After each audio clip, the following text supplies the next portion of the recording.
Hello, everyone. I know it's been a while since I put out some content.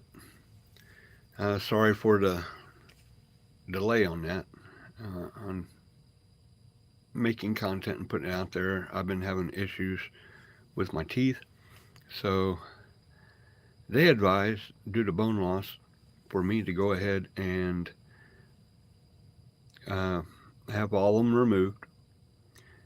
So I had all the remaining 19 teeth pulled, and that was on November 11th, 12th. I think it was Tuesday, November. It was 11th or 12th anyway. So I ended up having all those teeth pulled out by oral surgeon. Really good oral surgeon, did a good job. Did the bone smoothing while I was in there. So he had to, open up the gums and get in there and grind away a little bit. And he said he had to remove quite a bit, so it'd be good for a dentures to be able to fit. Well, at least from a prepper stance or state of mind or view, I won't have any more teeth to go bad on me in the future. So that's not too bad. Um, but just want to say sorry I haven't been able to get some content out lately. I've been busy with what work I can do at home uh, while I'm recovering with this and not having dentures yet because the initials that we paid for, oh boy, they did not fit at all. The bottom plate, there's two parts of my gums right here and over here that are ridges, like as if they're higher than where he pulled on the molars out as more of a divot. And so that plate really rocks. And so when the front was hooked down on my gums in the front, the back rocked up and hit against the upper plate, which caused me not to be able to have my bite come down where it needs to for all my teeth to line up with the front and bottom, top and bottom. And so, yeah, well, hello. Hey, Sage. Thanks for joining in. Just saying sorry to my viewers about not putting content out lately. Hello, BR1. Which BR1? Yeah, it's been a thing since beginning of November, having all my teeth pulled out um, that had problems, and so it's a little embarrassing in a way, but not really. Um, Sometimes it's fun to see people's reactions when I start responding back to talk to them. I go up to the store, get something, and then they hear the way I talk, and they're a little bit like, okay, what's going on with his voice or his mouth? And, I don't have too bad of a speech impediment, but I guess I have that typical no teeth accent. A friend of mine, a neighbor, he says it's like, um, what's the cartoon character's name? Sylvester is the cat. And he says, sucker and succotash.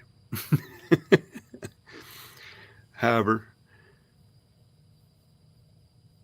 let's see.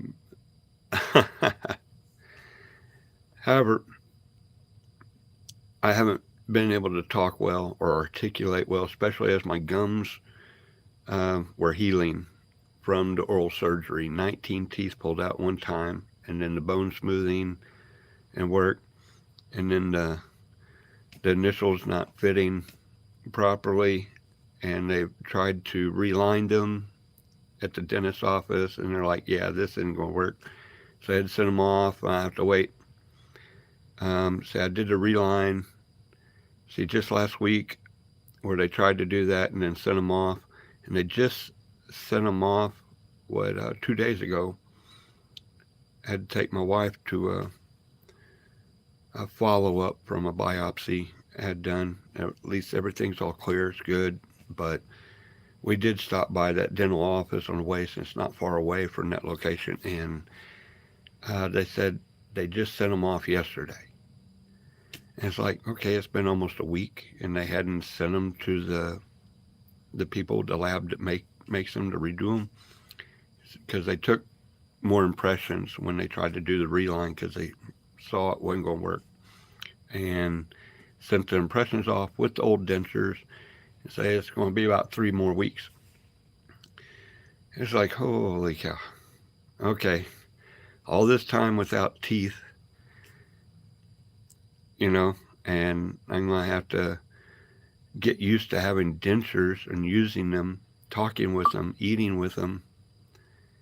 So, it's a whole process. I'm getting used to not having any teeth, and my gums on my cheeks on the inside sort of sucking in to where there's no teeth, where they're normally being held out by the teeth a little bit, It's just a weird feeling. And so also, when I get the dentures and then wearing them for the daytime, take them out at night. But I know it's going to be an issue. So I hope all you haven't had to go through this yet, but if you do, heads up, is a process. If you have a lot of teeth to come out, there's a lot of healing, a lot of swelling that happens, and so it takes a while for that, where that many teeth were pulled in your jaw and jaw lines, upper and lower, to heal from that, just like if you've had an extraction before. But just think a whole bunch of them all next to each other. So it's going to take some time. I'm happy I'm not going to have any teeth to go bad or be bad on me anymore. When you start getting older, a lot of seniors, they have to go through this. But I just didn't have decent bone amount in my jaw, in the socket area, for them to feel good with doing implants. And so just doing the standard teeth. I even thinking from a prepper point of view, thinking how to carve dentures out of hardwood with hand tools. I'm fairly crafty, and I can sculpt things a bit. I've even made handmade jewelry. But I just wanted to let y'all know. I hope y'all are having a good holiday season coming up. I hope everything's going on. See, my father is having a hard time with no teeth. He doesn't use his fake teeth anymore because it causes a lot of pain on the gum. Probably not lining up properly. Probably needs I don't know, maybe some help with the way they fit. And I've been watching some of these other YouTubers show their struggles. One guy, he had it's a genetic disorder with his teeth just started falling apart, and so he had to have the rest of them removed. And I mean, fairly young guy. He seems like about 40 years old, upper 30s, and he's having this issue, and he had to have all his teeth gone. He didn't have money for like initial dentures at first, and then the final dentures. I guess he didn't have dental insurance ahead of time to be able to take care of this. And it's dental insurance totally separate from your standard health insurance. So your health insurance doesn't cover the dental stuff, and the dental doesn't cover that much, but it will cover to be able to do at least one denture set, at least most of the price, not all of it. But you have your copays and other parts. However, This guy, he didn't have the dental insurance when he had to have this done, and so he couldn't wait, and they had to do that. Now he's gotten into the do-it-yourself dentures, and there's a lot of people show on YouTube how to put these kits together. And he says you get what you pay for on the material. Some of it you just can't use, you can't eat or drink hot food or liquid because it'll cause the material that holds the fake teeth to, the simulated gums to warp, bend, and unshape from the way you made them to be. So they're good for having a smile, being able to talk with, out and about, drinking cold liquids, maybe eating foods that aren't too hard, and definitely stuff that's not hot. Well, I've been having right now just eat very soft foods, stuff that I don't really have to chew. So I call it astronaut food. And when I smile, of course, out a lip straw in, you can tell I don't have any teeth there. I just have my gum line. I still have some pain when I push against the lower parts where teeth were, where the roots of the teeth were. It's still healing some. It's still a little tender if you try to push in on the jaw. But, of course, the gum line don't meet together. So when I have a bite, I can't even use my gums to really mash something while it's in my mouth. So really have to do the soups and well-cooked vegetables so they're mushy, and I can mush them down with my fork a bit and try to eat it. But I'm sorry, long story short, going to have my initial teeth that we paid $2,400 for. That set, not the finals where the insurance actually covers more on, but the initial ones in another couple of weeks. I hope. And then hopefully get used to talking and using those, since they did an impression of gum line without the teeth, that they'll fit a lot better as initials than initial teeth or dentures would. So hopefully I can get into it and talking more. I'm happy to want to be able to show things, share things, and I hope y'all guys, if you ever go through this one guy on that YouTube, you get to see him. Hopefully I can give a link for it later in a later video or in the description of this later when I edit. But he suggests those heat and fit. So you heat them up. They already had the teeth placed in. You don't have to line gum material that looks like gum, on a denture and then set those teeth on a rack of wire into it or anything. That's all done. You just warm them up for about 15, 20 seconds in just boiling water, no more. Then pull them out. It'll stay sort of gooey and pliable as it cools and not being boiling temperature hot. And then you put those upper and lowers into your, one at a time at first, upper, and push in the mid part, let it push up.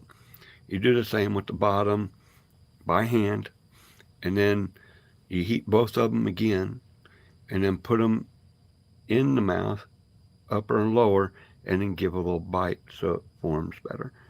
And then you can reheat to reline or reshape them as many times as needed, as long as you don't go past that over melting point, on heating them up. But they're like $200 for lower, $200 for upper. So they cost more, but they're a little bit pre-made in a way. You don't have to do it like from scratch, like some of those other kits.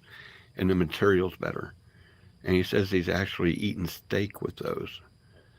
And so as long as you don't eat something or hold things that are scalding hot for too long in your mouth, of foods that just come right out, let cool just a little bit, not being really hot, just like you would pizza right out of the oven. You don't want to put that hot cheese; it's too hot, burn your gums.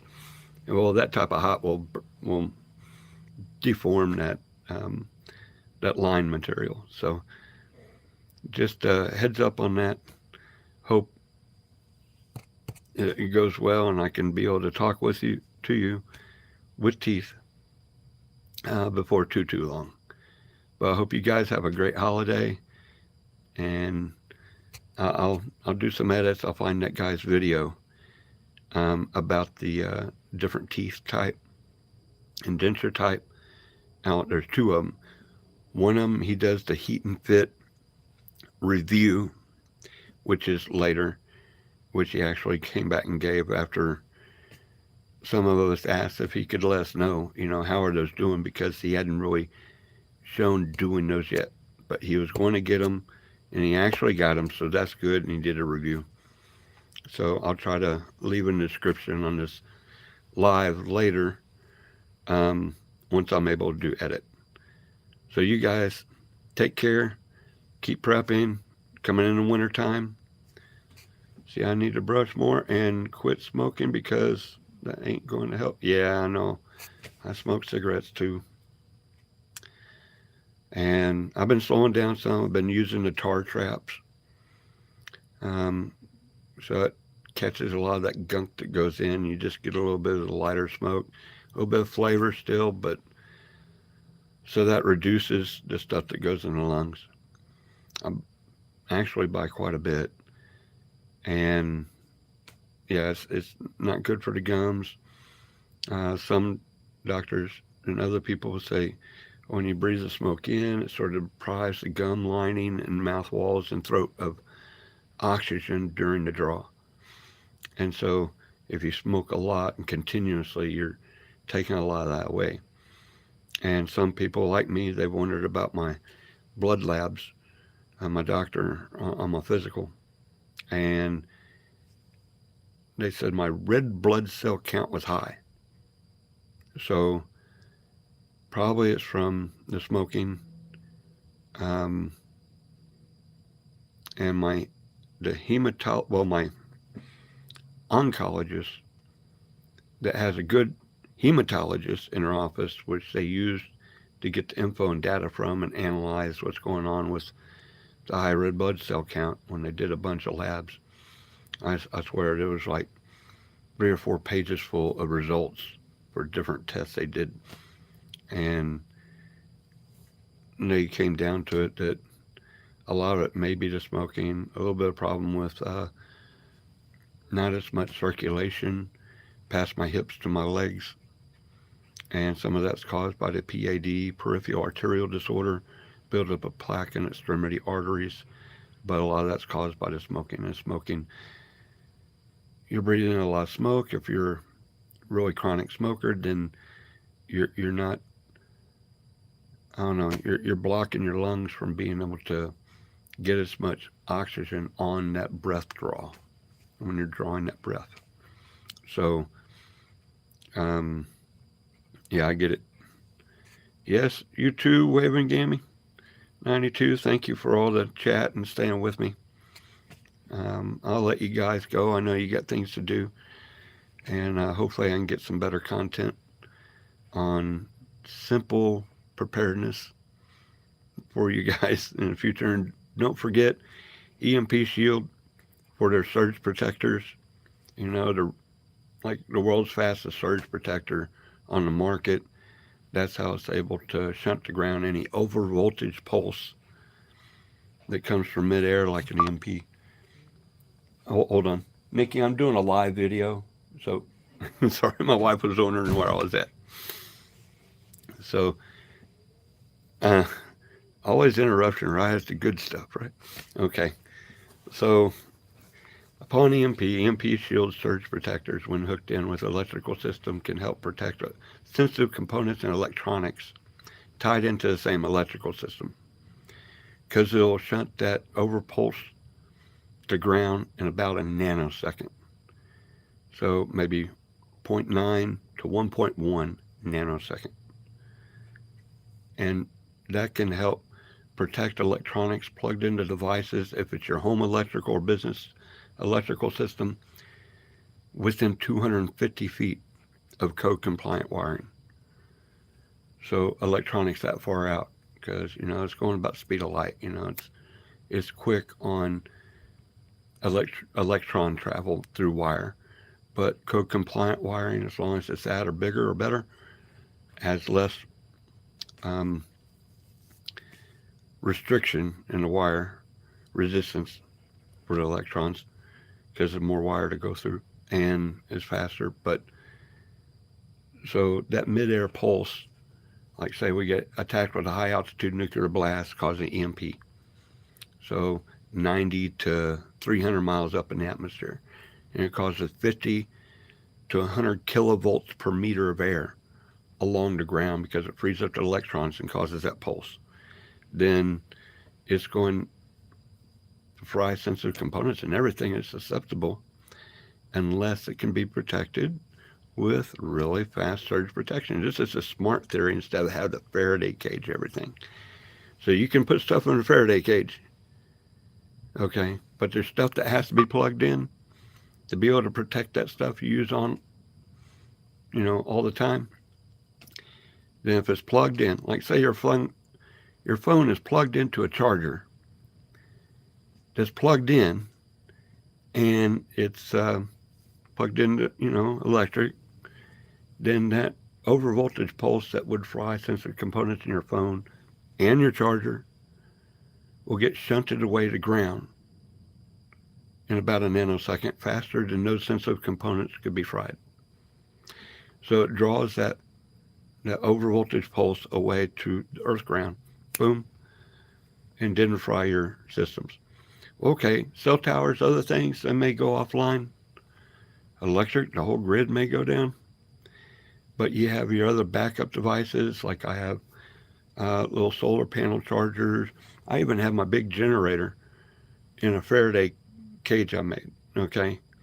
It'll block most of that pulse. Most of the items in it aren't that sensitive to, they won't go out. Shall we say, the important components in my generator are not voltage sensitive like IC chips, that sort of stuff. They're hardier. And the only part that might go out is a little hour meter and showing what voltage it is at. But the thing is, I'm still reducing the amount of pulse that would come in, attenuating it in a Faraday box I made with aluminum screen. So it most likely won't get hurt. At least I know the important components of it won't. So that's good. And I'll still be able to use my generator for how much gas I have if I need it. Excuse me. Sorry, I'm having to hold this stand.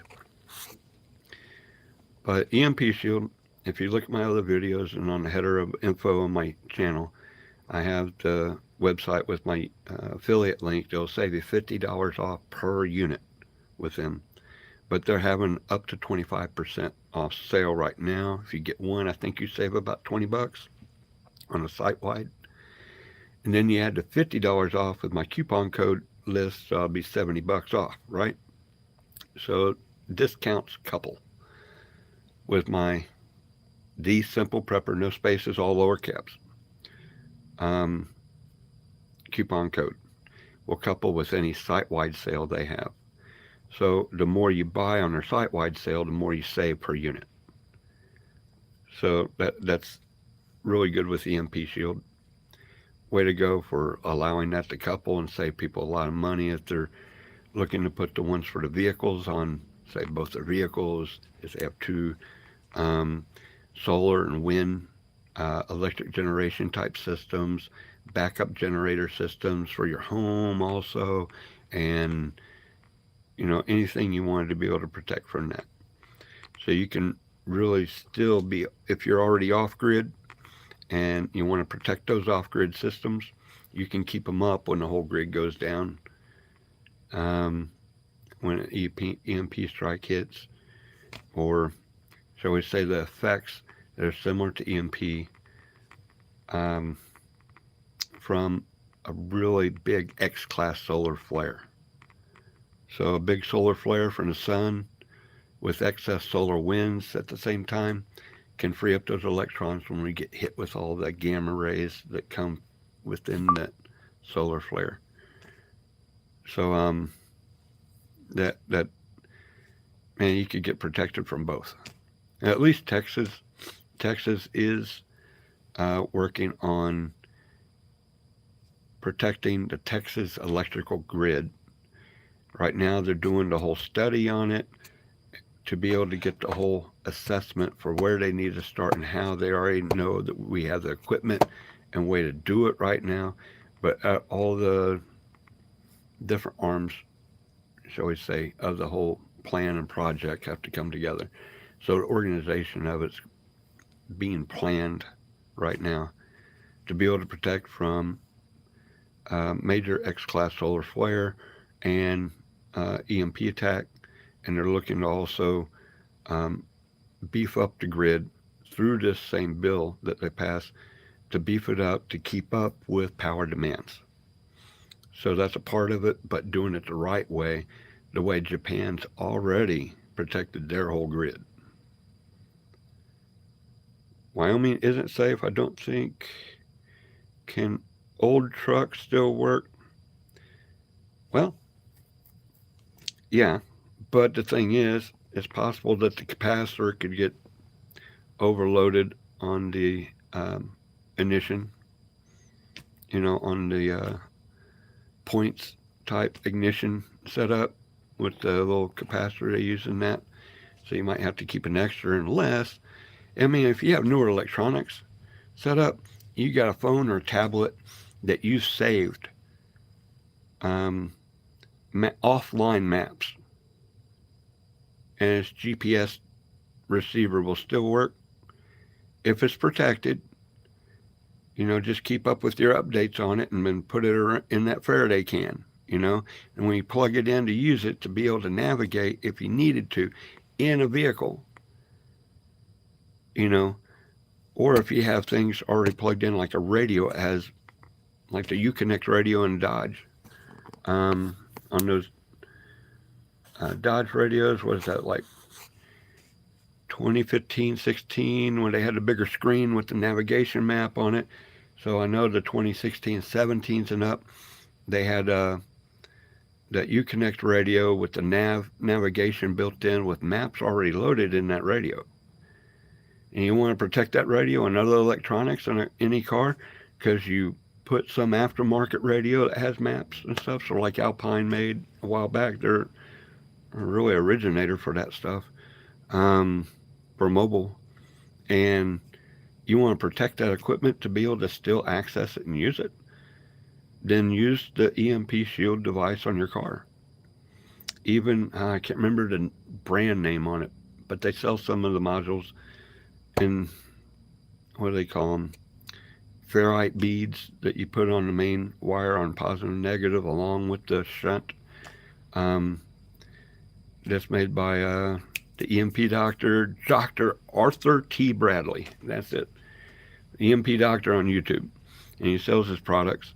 Some of that stuff, I trust what he says it, and what he's made. It hadn't been tested. EMP Shield's products actually been tested by Keystone Compliance for simulated same EMP, and they did it up to 90 kilovolts per meter, the max they could do it, instead of DOD's required specs of 50 kilovolts per meter. And they did the 40 repeated test at the 50 and the 40 repeated test at the 90 kilovolts per meter. And on both sets and test runs, it passed every time. And then also, as far as DOD requirements, and also had no degradation to the electronics of the surge protector, the relay. So that's why I trust the EMP Shield stuff. They actually put it through harsher tests than DOD requirements. And, pass flying colors, and still will work every time. And their relays, their surge protectors, all of them can handle up to 228,000 amp line surge, as opposed to the Siemens FS140, which only handles 140,000 amps. So it's a hardy unit, and has been tested.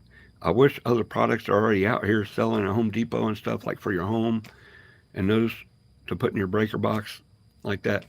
I wish they would have them tested or someone would test them and give the results for speed of the shunt to ground and reaction time and reset time.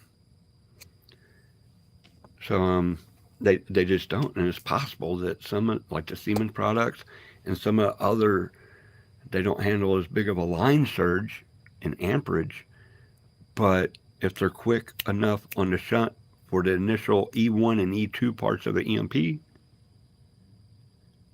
they cost a lot less. So if they'll do it within like 2 to 3 nanoseconds, they'll probably be fast enough to save anything on short wire runs that's plugged in.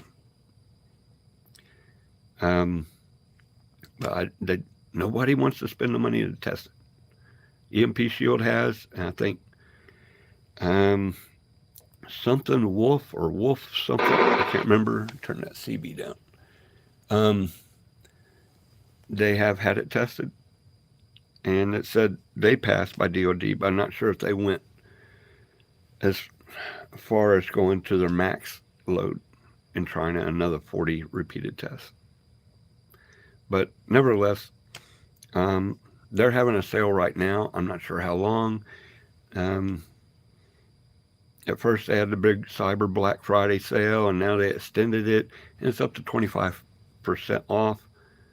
They said site-wide, but I'm not sure if they're including that means with a sales affiliate like me coupon code or not. So, yeah, I'm sorry I haven't been reading everything on here. Let's see. Have a wonderful you too. Lots of love. Appreciate it. Wyoming, is it say what type of car? On the car bit, you can protect it. You don't have to go out and try to buy, a vintage car and get all stock components just to be able to keep your car running. Unless that's what you want to do because you're into that. Old cars are cool. Simple and hopefully made to last. Not have a ton of stuff to wear out and break. Because you don't have all these extra stuff for airbags this and electronic that and electronic this and who knows what goes bad that causes the whole rest of the thing a small item and makes the whole thing not run. So yeah, I'd say EMP Shield really helps you out if you have a standard modern car to be able to protect. 3 leads, 3 wires to hook up on it, and so one to the negative, one to the positive on battery, and one to ground. Keep the 4-foot length or longer on the leads. Don't cut them short. And that way it gives an avenue within that short 4-foot plus amount of wire to be able to pull and redirect to the chassis ground again. That little bit of time is enough to shunt that back around the ground, grab on the battery through the whole chassis and pull off the chassis back to battery on negative of the pulse, the EMP pulse. And then the E3 part of an EMP won't really affect cars. It's similar to, it's when the Earth's magnetic field's resettling from the blast up there. So that little wave is more like a solar flare would cause. And that part builds up on the electrical line, so you can go into people's homes, businesses, all that sort of stuff, because it builds up a lower voltage but bigger amperage, pick up like a big antenna. So that part, it can cause a surge to come in that way on your home electronics. But as far as your car goes, once the parts of an EMP, the first 2 parts happen very fast, just a few nanoseconds of each other. As E1, E2, say like 5 to 10 nanoseconds or a millisecond. Those pulses off the E1's the big one, big spike, and the E2 right after. It's so fast, happens together. It's like a double lightning strike, and one place. And then about 30 seconds, 2 minutes later, you get the Earth's magnetic field resettling, and that will flux against other electrons in the atmosphere to cause more of a drone pulse um, to the ground and pick up on anything that's like an antenna. Older trucks, see, looking 20. Yeah, see, an MPO device, and a lot of people my age now having a hard time surviving without TV. Yeah, yeah, I get that. Um, well, you can protect all that stuff. If you got a bunker, a bug out place, or whatever, and you got TV and electronics that you're going to use just to bide time, sort of like board games would do.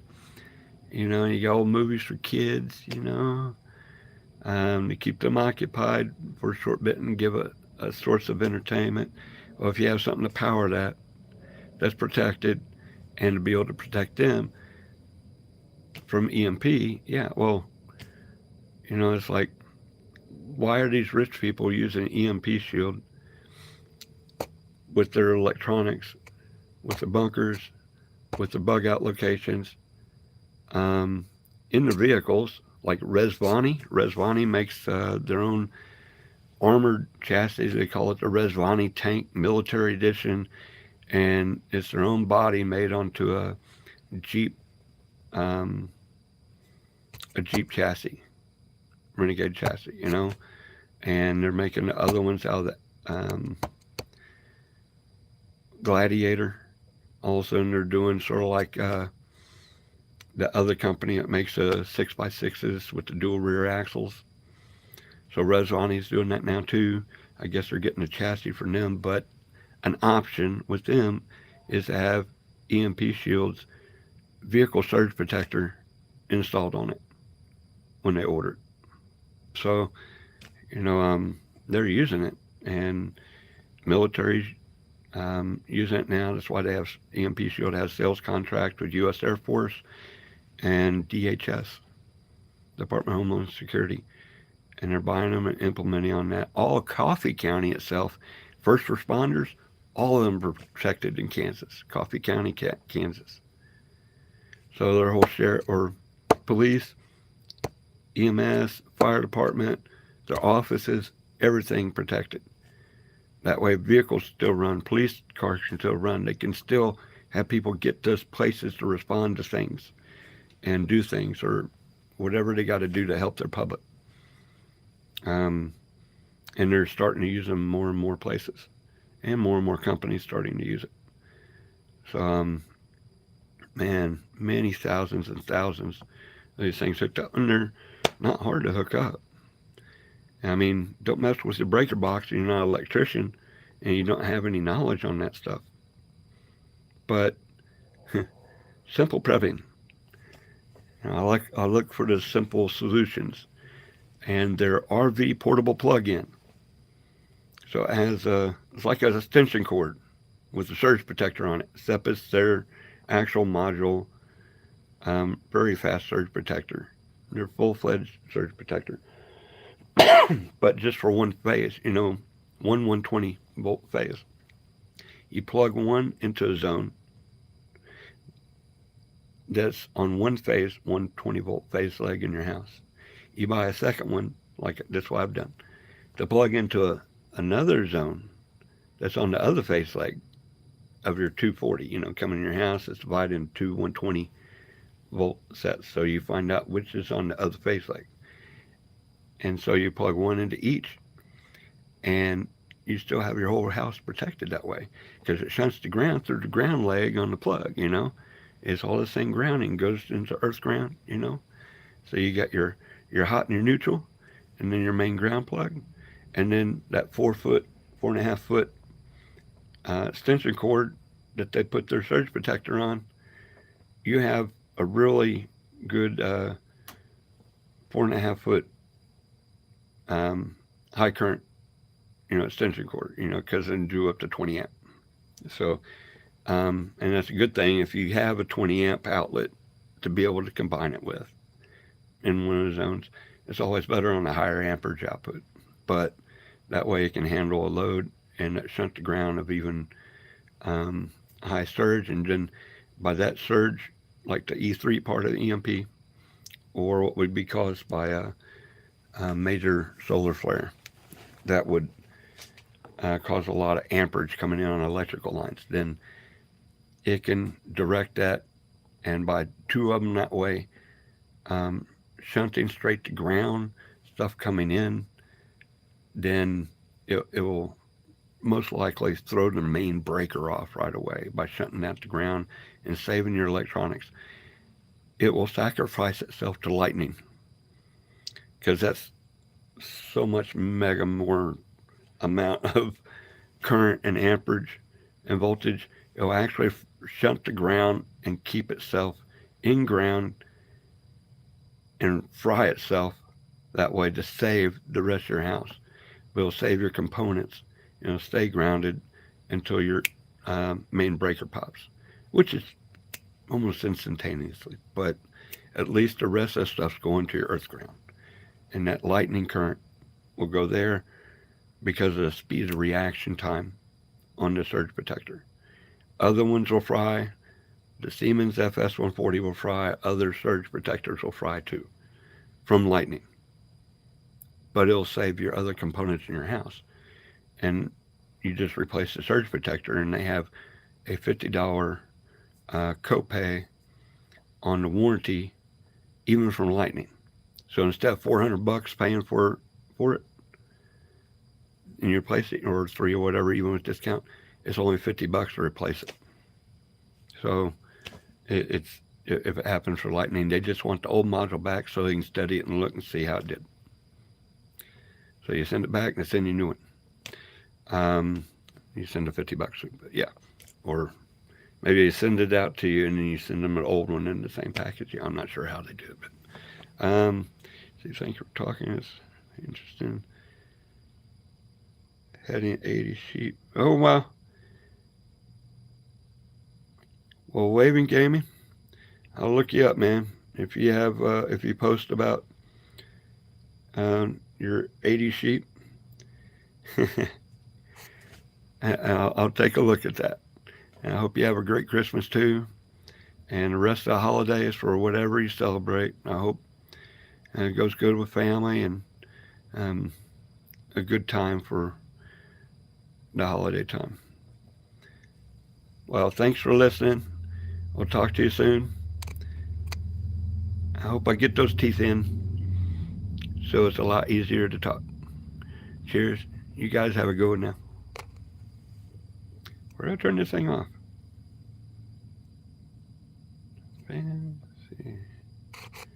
Okay, I'm still trying to see where.